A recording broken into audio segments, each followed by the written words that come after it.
Buraxılışımız davam edir. Dövlət Gömrük Komitəsinin Tibbi Xidmət İdarəsinin Elmi Təcrübə və Tədris Mərkəzinin və Mərkəzi Gömrük Hospitalının birgə təşkilatçılığı, Tibbi Ərazi Bölmələrini İdarəetmə Birliyinin, Masallı rayon İcra Hakimiyyətinin dəstəyi ilə Masallıda ümummilli lider Heydər Əliyevin anadan olmasının 102-ci il dönümünə həsr edilmiş ana və uşaq sağlamlığı, mövcud problemlərə müasir baxış mövzusunda beynəlxalq elmi konfrans keçirildi.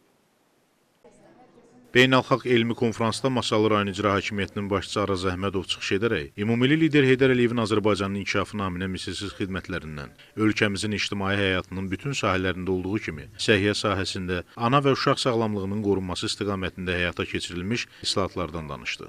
Daha sonra Dövlət Gömrük Komitəsinin Tibb Xidmət İdarəsinin rəisi Ceyhun Məmmədov çıxış edərək bildirdi ki, Azərbaycanda ana və uşaq sağlamlığının qorunmasına xidmət edən dövlət siyasətinin əsası ümummilli lider Heydər Əliyev tərəfindən qoyulub. Son illərdə həyata keçirilmiş məqsədyönlü tədbirlər sayəsində ana və uşaqların sağlamlığının təmin edilməsi sayəsində tibbi xidmətlərin keyfiyyəti xeyli yüksəlib. Dövlət Gömrük Komitəsi Tibb Xidmət İdarəsinin Elmi Təcrübə və Tədris Mərkəzinin rəisi, ürək-damar cərrahı, millət vəkili əməkdar həkim Rəşad Mahmudov və təbin icraçı direktorunun müavini Araz Nəsirov çıxışlarında ümummilli lider Heydər Əliyevin ölkəyə rəhbərlik etdiyi dövrlərdə səhiyyə sahəsinə göstərdiyi xüsusi diqqət və qayğıdan, ana və uşaq sağlamlığının müdafiəsi və inkişaf etdirilməsi istiqamətində misilsiz xidmətlərindən söz açdılar. Ana və uşaq sağlamlığı mövzusunda var olan problemlərimiz, onların həll yolları, gələcək planlar haqqında düşünürəm ki, həm yerli həkimlər üçün, həm də xaricdən gəlmiş fərqli ölkələrin təcrübələrini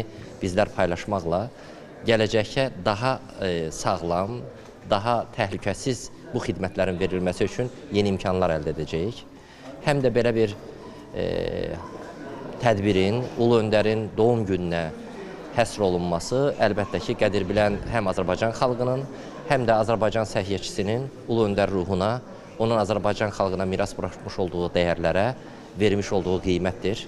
Konfransda həmçinin Azərbaycan, Türkiyə və İngiltərənin aparıcı tibb müəssisələrində çalışan yüksək ixtisaslı mütəxəssislər çıxış edirdilər. Daha sonra yerli həkimlərlə beynəlxalq ekspertlər arasında təcrübə mübadiləsinin təmin edilməsi üçün panel müzakirələri və sual-cavab sessiyaları təşkil olundu. Beynəlxalq elmi konfransın hər bir iştirakçısına sertifikat təqdim olundu. İsmail Cəfərli, Pərvanə Əliyeva, Eldəniz Qurbanov, Masallı.